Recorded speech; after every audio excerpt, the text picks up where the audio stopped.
Francisco. Duluth is just on the shores of Lake Superior. It might be cold, but you're maybe somewhat insulated from all of these risks. Yeah. All right. Before we jump into our next story, we're going to take a quick break.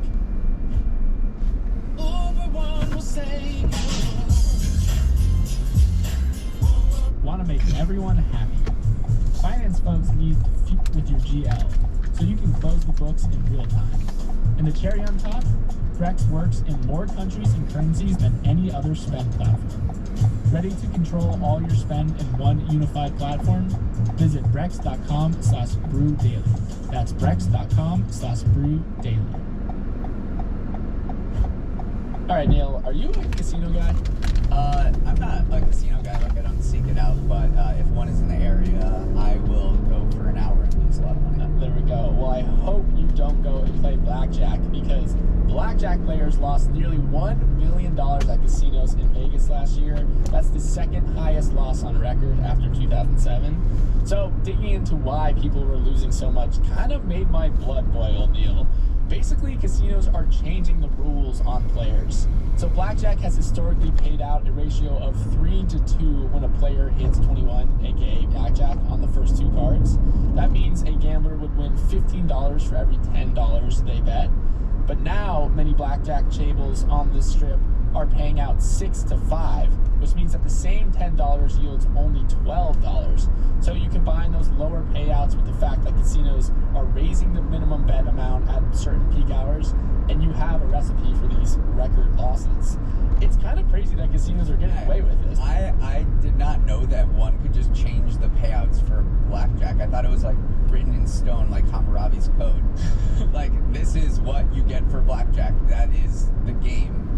It's like changing, first and 10 to first and 15 in football forever. Yeah, I did not know that, like, casinos can unilaterally change the payouts, but it kind of makes sense. And you're also seeing the minimum tables go up. I mean, I haven't been to Vegas in a while, but I think the whole point of this is that they want to appeal to a more luxury crowd, because there was the Caesars CEO. He had a crazy quote. Let me find it. He was just like, "Look, we are packed. We're packed to the brim, so you're kicking out the lowest end. I see no reason that needs to stop or would stop." So they're just like, "We don't need you, riff-raff. You're not paying as much as the high rollers. We're already packed to the brim, right. So get out of here." It was actually interesting because fewer people went to Vegas in 2022 than pre-pandemic in 2019, but casinos' profit was $8.3 billion, which was 25% more than pre-pandemic. So even though less people are going, they're squeezing out 25% more dollars out of those people, and it speaks to that quote that they're basically just like, we want richer people to come in. We want them to gamble more, and we'll make more money that way. Yeah. So they're just kind of squeezing out these lower end. It's not just blackjack that they're changing the odds, though, and roulette tables. Yeah. 78 of the 278 roulette tables now have 000. I don't know if anyone has seen a roulette table who's listening to this, or a roulette wheel. Usually there's red squares, black squares, and then there's a 0 and then a 00. And that already reduces your odds below 50% if you put it on red or black. And to introduce a 000 is tough, and lowers your odds even more. And people just don't know, honestly, because you just assume a roulette table is a roulette table, and you go and you play, and then you also sit down on a blackjack table and you assume the payouts are what they've always been, but they're changing those as well. So it is a bit crazy that they can get away with this. But we're in the era of record revenue and record losses, so don't go play blackjack, I guess, is the lesson of this story. I was never a subscriber to the Greedflation theory, but this is straight up Greedflation. Absolutely. All right, moving on. I've got a feeling that you're going to hear the song a lot this summer. Now that we're on the other side of Memorial Day, wedding and bachelorette parties are in full swing. In fact, I just went to one this weekend of Morning Brews co-founder Alex. Congrats, Alex and Carly. Super fun. So the Brews newsletter crew just wrote an entire edition about weddings, so I thought we could chat about the trends that you should expect and maybe not expect to see at all the weddings you're going to this year. So just as a note, most of this information comes from the wedding website The Knot, from a survey they did of a bunch of couples getting married. So let's start with trending up. Lab-grown diamonds. 30% of another saying like technically some additional research here and figure out what they're naming these cocktails. And an Instagram, and that was meant to organize pictures. We're sort of in a different era now, and only 32% of couples created a this summer, and they are so. Yeah, I can kind of see it, because the thing that comes to mind obviously is golf. Because I knew you were gonna say golf is just such a staple of the bachelor party, and golf is just pricey as heck. So that's, I mean, good for the gals for slipping in, or just having less expensive activities to do in general. I didn't think that was going to be the case, but people are really just like spending so much that they need to take out credit card debt. In a survey, 52% of people who went to a bachelor or bachelorette party said they took on credit card debt. Oh man, that means for my bachelor party, we're going to Duluth, Minnesota, and we're going to Dave & Buster's. Actually, I might rack up some credit card debt there. So that's a good place.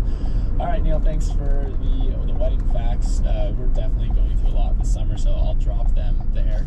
But let's get into our winners of the weekend. So usually this is our Monday segment, but it's Tuesday after a long weekend, so we had plenty of time to think about our winners. Luckily, it was very easy to pick them this weekend. I speak for both Neil and I when I say our winners of the weekend were us. That's because you and I went to the Taylor Swift concert at MetLife Stadium on Sunday. Music. We're all so perfectly topless of a line as the merch tents at Taylor Swift. You hear girls holding like piles of clothes. Like, there has to be a good chance that she adds 0.5% to second quarter GDP. She's powering the GDP of America right now, as she should. She's incredible. All right, what are your takeaways? All right, one of my takeaways is I've been to NFL games, I've been to Premier League soccer games, but I have never been to a stadium as loud as the Taylor Swift concert. It's because there's 80,000 plus people screaming all at the same time, and everyone knows every single word to every song. So it was truly one of those things where you felt it in your chest, and obviously, like, the stadium is shaking. You just feel the entire environment. So I've just never been in a scenario as loud as that one in my entire life. They were shrieking hard. Yeah, and then we were too. I know we were part of the 80,000 strong. And then my final takeaway was they give you these wristbands when you walk in. So as soon as you walk in the gates, you scan your ticket. They put this wristband on your wrist. You don't put in any information. You don't click the on button. But at some point in the show, they all start lighting up. You get the synchronized light show, and that was a big highlight for a lot of the people I talked to, because it feels like magic. How are these things knowing where you sit? And it turns out it's not magic. It's actually just an RFID chip, which stands for radio frequency ID. And then they also use these infrared sensors to kind of locate where you are. And I read an article from Slate, actually from their 1989 tour, because she used the same technology. And they're basically saying it's like your television remote. That's RFID and infrared technology working together. So it felt like magic, and it did look magical, like seeing the stadium light up, but the wristbands were a big highlight for me. What a week. What a week then. I would go to another show. I'm gonna look. She's doing the Rust Belt next. Yeah. I'll go to Pittsburgh or Kansas City. Yeah, let's do it. Detroit. All right, let's run through the week ahead quickly. Elizabeth Holmes is reporting to prison this morning to begin serving her 11-year sentence for defrauding investors through the startup Theranos. It's a minimum security prison camp in Bryan, Texas. Apparently, the first thing you do as an inmate there is work in the kitchen. Oh, what's she chefing up? Little blood sausage. Probably blood sausage.